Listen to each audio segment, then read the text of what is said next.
어제 헌법재판소에서는 정신보건법 위헌 여부를 가리기 위한 공개 변론이 열렸습니다. 이번 공개 변론은 정신병원 입원 조치가 치료 본연의 목적이 아닌 다른 수단으로 악용되는 것을 막기 위한 것인데요. 위헌 심판대에 오른 정신보건법, 무엇이 문제인지 하나님의 법, 세상의 법에서 알아봅니다. 하나님의 법, 세상의 법, 이재만 변호사님 나오셨습니다. 자, 안녕하십니까? 네, 안녕하세요. 네. 자, 앞서 보신 대로 이 정신보건법, 이 위헌 여부에 대한 어떤 공개 변론이 있었는데요. 어떤 내용인지 한번 좀 말씀을 부탁합니다. 그 위헌 법률 그 심사 청구에 대해서 그 대상이 된 법률은 네. 정신보건법 24조 1항입니다. 네. 그 강제 입원에 대한 그 조건에 대한 규정인데요. 네. 그 규정에 보면 보호자 2명의 동의가 있고 네. 정신과 의사가 필요하다고 판단하면 네. 그 정신병원장, 그러니까 정신과 그 의료기관의 장이 네. 강제로 입원을 시킬 수 있어요. 네. 그러니까 사실 보호자가 다른 마음만 먹으면 그러면 의사의 판단을 받아서 뭐 의사의 판단이라는 건 뭐 대면 조사 안 하고도 막 판단이 나올 수도 네. 있으니까 그러니까 어느 날 갑자기 정신병동에 감금될 수도 있는 것이죠. 그래서 이제 네. 문제가 됐는데 이 점에 대해서 이 조문이 문제다. 이게 좀 독소 조항이다. 그래서 이거를 위헌을 주장하는 축은 네. 영장도 없이 어떻게 사람을 강제로 감금하느냐. 영장주의의 예외다. 그 법원 판사의 재판을 해서 영장도 없는데 네. 그런 이제 그 영장주의 예외라는 것도 있고 또 하나는 정신질환자에 대한 인격 침해고 인격적인 어떤 차별 대우다. 네. 그래서 저 차별이라고 봐서 이것을 위헌을 주장하는 사람들은 무고한 피해자가 나오는 걸 막기 위해서 이건 안 된다. 위헌이다. 이렇게 얘기하는 거고 합헌이라는 것은 정신병자는 타인을 해칠 우려가 있기 때문에 신속하게 감금하지 않으면 많은 사람이 다칠 수가 있다. 네. 그래서 만약에 그 인격 침해라든지 뭐 영장주의 영장주의의 뭐 예외라든지 이런 비판에 대해서는 네. 그 이 실제적으로 보호자의 동의 대신 후견인 객관적인 제3자의 후견인의 동의로 결국 입원 조건을 엄격히 하고 네. 그다음에 이제 퇴원할 수 있는 그런 그 방안을 또 만들어 놓으면 그러면 어떤 보완이 되지 않겠느냐. 그래서 합헌과 위헌이 서로 첨예하게 지금 대립되고 있습니다.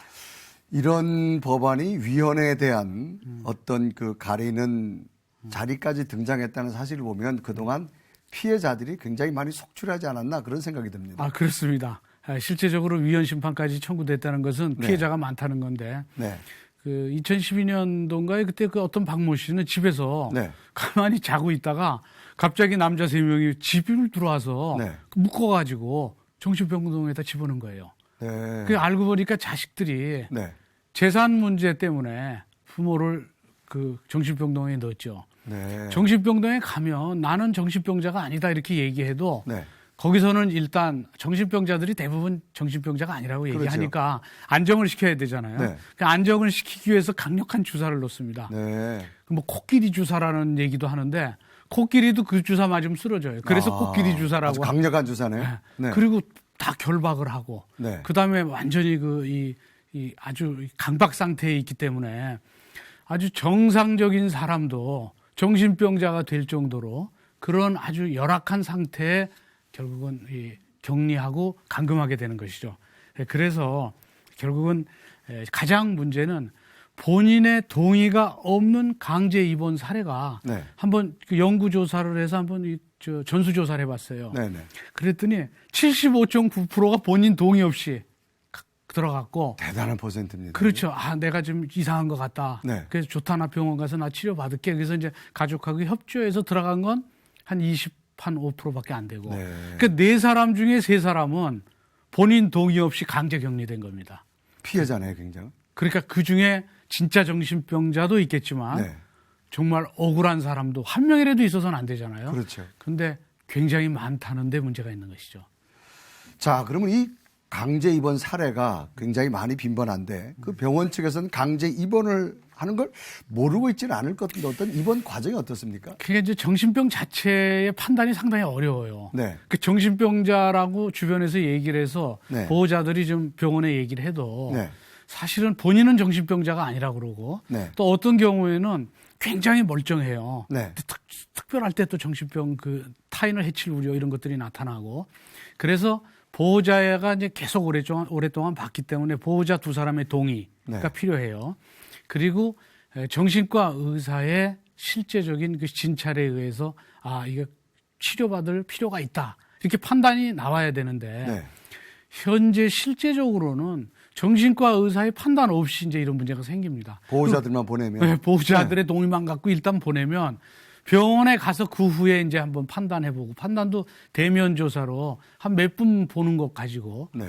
그럼 몇 분 보는 걸로 정신병을 판단하는 거 상당히 위태로운 그 결정이 나올 수도 있는데 네. 근데 이제 이 정신병에 격리된 사람 중에 한 뭐 70%, 60 몇 프로 정도가 그 의료보장을 받을 수 있어요. 네. 그러면 그런 정신병자를 병원에 격리시키면 네. 국가에서 100만 원에서 150만 원 정도의 그 보조금이 나옵니다. 그러니까 그 병원 입장에서는 한 명만 데려다 놓으면 보조금도 나오고 굉장히 수익성이네요. 그 수익성이 될 수도 있죠. 네. 그리고 또 하나는 그 사람들에 대해서 여러 가지 노동이라든지 이런 일도 시킬 수 있으니까 그래서 이 정말 좋지 않은 나쁜 의도를 가진 의사와 결탁이 된다면 네. 정말 피해자가 많이 나올 수도 있는 것이죠. 굉장한 사회적인 어떤 그 이슈와 절망감을 줄 수 있는 그런 피해자가 많이 나올 수밖에 없겠습니다. 그렇죠. 예. 자, 그러면 정신적으로 문제가 있다면 본인이 어떤 입원하고 퇴원하는 것 참 동의할 수가 없는 상황일 텐데요. 네. 그럼 어떻게 구분할 수 있습니까? 결국은 이제 정신병원에 이제 입원할 때 본인이 네. 결국 내가 입원하겠다 그런 건 이제 별 문제가 없는 것이죠, 본인이. 네. 근데 문제는 본인의 동의 없이 보호자의 동의로 결국은 강제 입원되는 게 문제라서 네.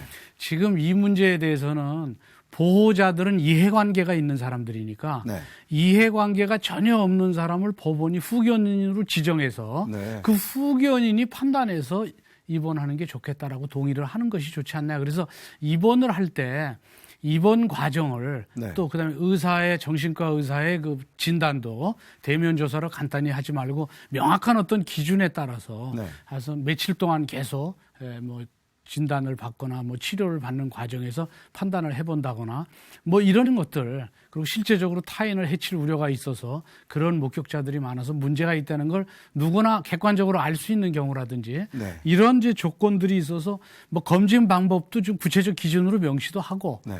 또 그다음에 동의하는 사람도 이해관계인이 아닌 보호자가 아닌 후견인으로 한다든지 이런 것들을 좀 더 명확하게 기준을 제시하고요. 네. 또 하나는 일단 병원에 격리가 되더라도 지금 현재는 정신보건법에 통신을 제한할 수 있는 규정이 있어요. 네. 그러니까 거기 들어가면 연락할 수 없네요. 연락을 할 수 없어요. 네. 그 통신권이 제한되니까 본인의 의사를 전혀 알 수가 없죠, 외부에선.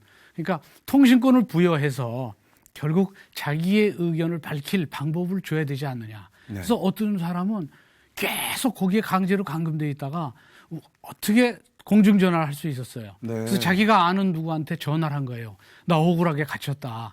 그러니까 그분이 변호사한테 연락을 해서 변호사가 결국은 이제 이 구제하는 방법이 있어요. 그래서 구제를 해서 법원의 판결로 결국은 석방이 네. 된 그런 경우가 있거든요. 그러니까 본인의 의사를 밝힐 수 있는 통신권도 줘서 네. 이런 보완책들이 이제 필요한 것이죠.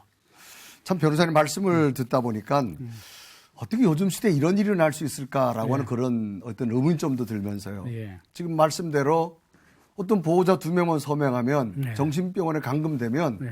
이게 나오는 건 굉장히 어렵지 않습니까? 그게 또 문제입니다. 이제 정신병원에 한번 입원이 되면 네. 나오는 것은 거의 불가능합니다. 네.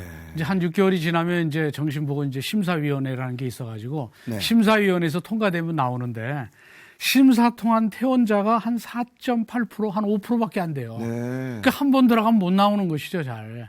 그리고 심지어는 어떻게 통과돼서 나왔어요. 이게 나왔는데 나오는 순간에 그 병원 앞에서 네. 또 이제 거기 집어넣은 보호자들이 있지 않습니까? 또 집어넣습니까? 예. 그러면 다른 병원에다 얘기를 해서 나오면 밖에서 병원에서 그 차가 기다리고 있어요. 그래서 네. 한 서너 명이 나온 사람을 또 묶어서 또 집어넣어갖고 또 다른 병원에 입원시키는 이런 악순환이 있는 경우도 있다고 합니다. 네. 그러니까 퇴원 자체도 힘들고 자식을 올바로 키우기 위해서 정신병원을 이용하는 경우까지 있으니까 그거는 이제 악용이라기보단 이용이지만 실제적으로는 그 안에서는 인격이 파탄될 정도의 굉장히 고통을 받는다고 합니다. 그 안에서는. 그래서 그런 방법은 절대로 좋은 방법이 아니라서 절대로 자식을 위해서라도 그런 방법을 써서는 안 되겠죠. 실제로 그 안에서는 어떤 인권이라는 거는 무시되어지고 그렇죠. 뭐 건강한 사람도 들어가면 정신병자가 될 수밖에 없는 그런 열악한 환경이 될 수밖에 없는 것 같습니다. 그게 문제예요. 네. 그 정상적인 사람도 들어가면 네. 정신병이 아니라고 강력하게 얘기를 하죠, 의사표시를. 네. 그렇게 의사표시를 하면 할수록 강하게 약물 처치도 하고 막 하다 보니까 사람이 해롱해롱하게 되고 이제 뭐 이상하게 돼가지고 네. 정신병자가 아닌 사람도 정신병자처럼 심지어는 계속 음식이나 물 같은 걸 제때 안 주면 네. 본인이 너무 목이 말라서 그 변기에 있는 물까지도 먹는 그런 경우가 있으면 네. 정신병자처럼 보일 수도 있죠. 네. 그리고 뭐 그 남자들의 경우에도 가면 이 모든 걸 잘 제대로 처리하지 못한다고 판단을 이렇게 해가지고 무조건 옷을 벗기고 남자를 기저귀 같은 걸 채워서 네. 놓으면 인격적으로 얼마나 수모감. 그렇죠. 못 견디는 것이죠. 그런데다가 뭐 구타라는 게 있는 경우도 있었고 또 강제적인 격리. 그래서 사람이 정말 그 어떤 고문 같은 행태까지 간다면 없던 정신병도 생기고 또 우울증도 없던 것도 생겨서 정말 정신병자가 될 그럴 가능성도 없지 않아 있는 것이죠. 굉장히 우리 사회의 그늘진 모습을 만난 것 같아서 마음이 좋지 않은데요. 모든 것이 그렇습니다만 어느 분야나 우리에게 가장 필요한 건 선악과 시비를 분별할 수 있는 능력, 바로 하나님이 주신 양심이고요. 그 양심대로 행동할 때 오늘 나는 이와 같은 억울한 일들은 일어나지 않을 수 있을 겁니다. 변호사님 오늘 말씀 감사합니다. 네, 감사합니다.